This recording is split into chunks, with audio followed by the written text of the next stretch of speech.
மன்னா, கங்காவாகிய நான் ஒரு முறை பிரம்மலோகம் சென்றேன். அங்கே பல தேவர்களும் இருந்தனர். அங்கிருந்த வாயு பகவான் தேவர்களின் மன உறுதியை சோதிப்பதற்காக ஒரு சோதனை செய்தான். என்னுடைய மார்பு தெரியும்படியாக ஆடையை காற்றடித்து பறக்க வைத்தான். ஆசாபாசங்களுக்கு அப்பாற்பட்ட தேவர்கள் அனைவரும் கண்ணை மூடிக்கொண்டனர். ஆனால் வருணன் மட்டும் என் அங்கங்களை ரசித்தான். இதனால் அங்கிருந்த பிரம்மன் கடும் கோபமடைந்தான். ஏ வருணா, ஒரு பெண்ணை அவள் அறியாமல் ரசித்த நீ பூமியில் மானிடனாக பிறப்பாய் என சாபமிட்டார். என்னை பார்த்து எந்த சூழலிலும் ஒரு பெண் தன் மானத்தை காக்க முயன்றிருக்க வேண்டும். காற்றடித்த வேளையில் நீ அதை செய்ய தவறியதுடன் ஒரு ஆண்மகனின் மனம் பேதலிக்கவும் காரணமாக இருந்தாய். எனவே நீயும் பூமியில் மனுஷியாக பிறப்பாய். இந்த வருணனுக்கு வாழ்க்கைப்பட்டு சாப விமோசன காலம் வரை வாழ்ந்து இங்கேயே மீண்டும் வருவாய் என்றார். நான் மிகுந்த கவலையுடன் பூலோகம் நோக்கி வந்து கொண்டிருந்தேன். அப்போது 8 திசைகளின் காவலர்களான அஷ்டவசுக்கள் என் எதிரே வந்தனர். அவர்களும் கவலை பொங்கும் முகத்துடன் காட்சியளித்தனர். கவலைக்கான காரணத்தை நான் கேட்டேன்.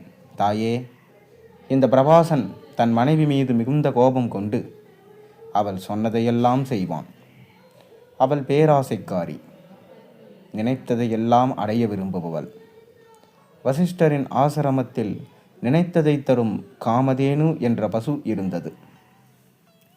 அதை பிடித்து வந்து தன்னிடம் தரும்படி கணவனிடம் அவள் சொன்னாள்.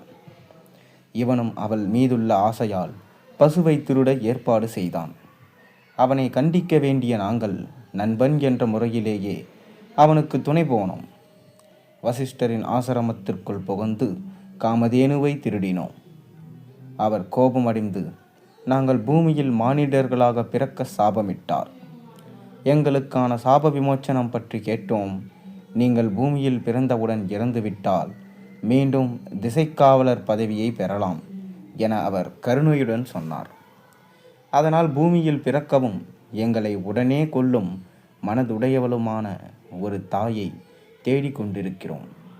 நீங்கள் எங்கே செல்கிறீர்கள் என கேட்டனர். நானும் என் சாபம் பற்றி அவர்களிடம் சொல்லி அவர்களிடம் இரக்கம் கொண்டு, குழந்தைகளே, வருண பகவான் பூமியில் சந்தனு என்ற மன்னனாக பிறப்பான். நான் அவனது மனைவியாவேன். உங்களை என் வயிற்றில் பிரசவிக்கிறேன். பிறந்த உடனேயே உங்களை ஆற்றில் எரிந்து கொன்று உங்கள் பதவியை உடனடியாக கிடைக்க செய்கிறேன் என்றேன். அதன்படியே எனக்கு பிறந்த 7 குழந்தைகளையும் கொன்றேன். மனைவியின் மோகத்தில் சிக்கிய பிரபாசனி இந்த 8வது குழந்தை. வசிஷ்டரின் சாபப்படி இவன் இந்த பூமியில் பெண்ணாசையே இல்லாமல் வாழ்வான். உலகம் உள்ளவும் இவனது புகழ் பூமியில் நிலைத்திருக்கும் என்றான். நான் மிகுந்த கவலையுடன் பூலோகம் நோக்கி வந்து கொண்டிருந்தேன். அப்போது 8 திசைகளின் காவலர்களான அஷ்டவசுக்கள் என் எதிரே வந்தனர். அவர்களின் பிரபாசனும் என்பவனும் ஒருவன். அவர்களும் கவலை பொங்கும் முகத்துடன் காட்சியளித்தனர். கவலைக்கான காரணத்தை நான் கேட்டேன். தாயே, இந்த பிரபாசன் தன் மனைவி மீது மிகுந்த மோகம் கொண்டு அவள் சொன்னதையெல்லாம் செய்வான். அவள் பேராசைக்காரி, நினைத்ததையெல்லாம் அடைய விரும்புபவள். வசிஷ்டரின் ஆசிரமத்தில் நினைத்ததை தரும் காமதேனு என்ற பசு இருந்தது. அதை பிடித்து வந்து தன் கணவனிடம் தரும்படி கணவனிடம் அவள் சொன்னாள். இவனும் அவள் மீதுள்ள ஆசையால் பசுவை திருட ஏற்பாடு செய்தான். அவனை கண்டிக்க வேண்டிய நாங்கள் நண்பன் என்ற முறையில் அவனுக்கு துணை போனோம். வசிஷ்டரின் ஆசிரமத்திற்குள் புகுந்து காமதேனுவை திருடினோம். அவர் கோபம் அடைந்து நாங்கள் பூமியில் மானிடர்களாக பிறக்க சாபமிட்டார். எங்களுக்கான சாப விமோச்சனம் பற்றி கேட்டோம். நீங்கள் பூமியில் பிறந்தவுடன் இறந்துவிட்டால் மீண்டும் திசைக்காவலர் பதவியை பெறலாம் என அவர் கருணையுடன் சொன்னார். அதனால் பூமியில் பிறக்கவும் எங்களை உடலே கொல்லும் மனதுடையவருமான ஒரு தாயை தேடிக்கொண்டிருக்கிறோம். நீங்கள் எங்கே செல்கிறீர்கள் என கேட்டனர். நானும் என் சாபம் பற்றி அவர்களிடம் சொல்லி அவர்களிடம் இரக்கம் கொண்டு, குழந்தைகளே, வருண பகவான் பூமியில் சந்தனு என்ற மன்னனாக பிறப்பான். நான் அவனது மனைவியானேன். உங்களை என் வயிற்றில் பிரசவிக்கிறேன். பிறந்த உடனேயே உங்களை ஆற்றில் எரிந்து கொன்று உங்கள் பதவியை உடனடியாக கிடைக்க செய்கிறேன் என்றேன். அதன்படியே எனக்கு பிறந்த 7 குழந்தைகளையும் கொன்றேன். மனைவியின் மோகத்தில் சிக்கிய பிரபாசனே இந்த 8வது குழந்தை.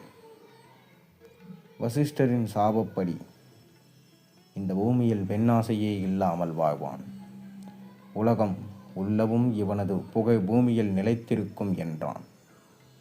தானே உலகிற்கு மழையளிக்கும் வருண பகவான் என்று சாந்தனு மன்னன் சந்தோஷப்பட்டாலும் இப்பிறவியில் தன் குலம் விருத்தியடையாமல் போனது பற்றி வருத்தப்பட்டான். கங்கா, நம் 7 குழந்தைகளையும் இறந்து விட்டார்கள். இவனும் பெண்ணாசை இல்லாமல் இருந்தால் நாம் சந்திரகுலம் எப்படி விருத்தியடையும்? என்னோடு என் குலம் அழிந்து விடுமே. நாம் இன்னும் குழந்தைகளை பெறுவோம். அதன்பின் இருவருமே தேவலோகம் செல்லலாம் என்றான். கங்கா விரக்தியாக சிரித்தாள். மன்னா, நீ என் நிபந்தனையை மீறி கேள்வி கேட்டாய். எப்போது கேள்வி கேட்கிறாயோ அப்போது நான் உன்னை பிரிந்து விடுவேன் என்று சொல்லித்தானே உன்னை திருமணம் செய்தேன். இனி உன்னோடு நான் வாழ மாட்டேன். இந்த மகனும் நதியில் கலந்து விடுவேன். அவன் வாலிபன் ஆன பிறகு உன்னிடம் ஒப்படைப்பேன் என்று அவள் கூறிவிட்டு கங்கையில் மறைந்து விட்டாள். கங்காவின் நினைவில் சந்தனு மூழ்கி கிடந்தான். அவள் எப்போது வருவாள் என காத்திருந்தான். கங்காதேவிக்கு முன்னதாக அவன் சில பெண்களை திருமணம் செய்திருந்தான். அவர்களால் அவனை தங்கள் வசப்படுத்த முடியவில்லை. வேட்டைக்கு போய் தன் மனதை அதில் திருப்ப முயன்றான். அப்போது கங்கை கரைக்கு போய் தன் மனைவி வரமாட்டாளா என காத்து கிடப்பான். ஆண்டுகள் பல கடந்தன. ஒரு நாள் அவன் கங்கை கரையில் நின்றபோது பூநூல் அணிந்து கையில் வில்லேந்திய வாலிபன் ஒருவனை பார்த்தான். பார்த்த உடனேயே அவன் தன் மகன் அவன்தான் என்பதை உள்ளுணர்வால் புரிந்து கொண்டான். அவனை நோக்கி ஓடி வந்தான். அந்த வாலிபன் சந்தனு மீது மோகனாஸ்திரத்தை அவன் தனது தந்தை என்பதை அவன் அறிந்திருக்கவில்லை. சந்தனு மயக்கமடைந்து கீழே விழுந்தான். அவன் மீது இரக்கம் கொண்ட கங்கா தன் மகனுடன் கரைக்கு வந்தாள். அவன் தலையை அன்போடு வருடினான். தன் மகனிடம், இவர் உன் தந்தை என்றான். அவள் கைப்பட்டதுமே அவன் எழுந்தான்.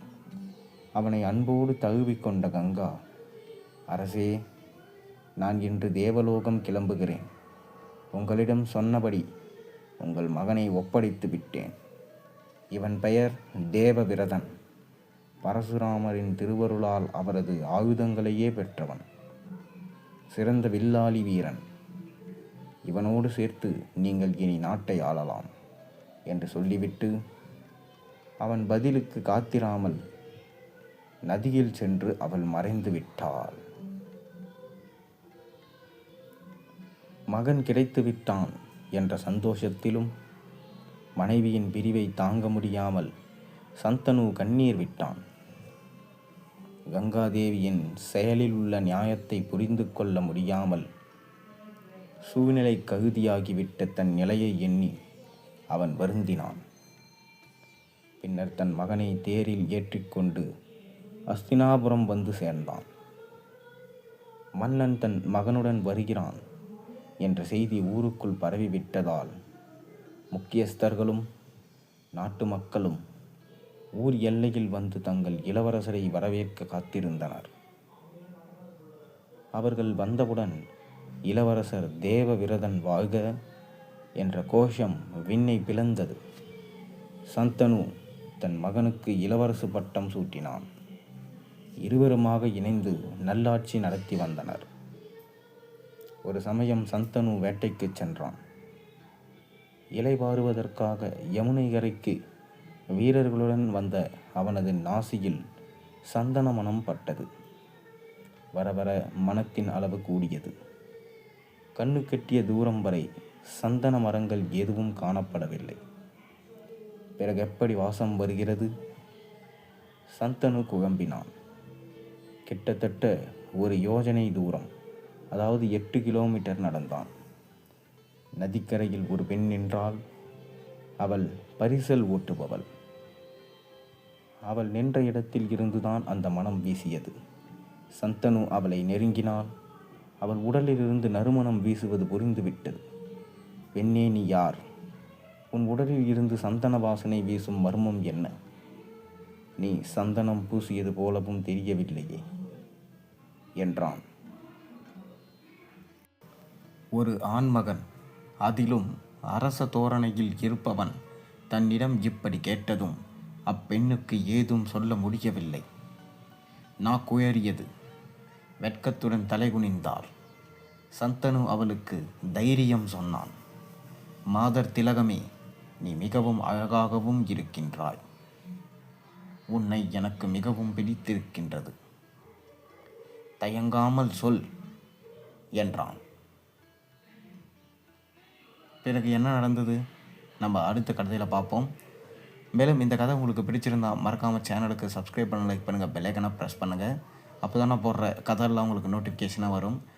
இந்த கதையை முழுசாக பார்த்துட்டு உங்கள் நண்பர்களுக்கும் பகிர்ந்து கொள்ளுங்கள். நாளை ஒரு நல்ல அருமையான கதையோடு உங்களை சந்திக்கின்றேன். நன்றி, வணக்கம்.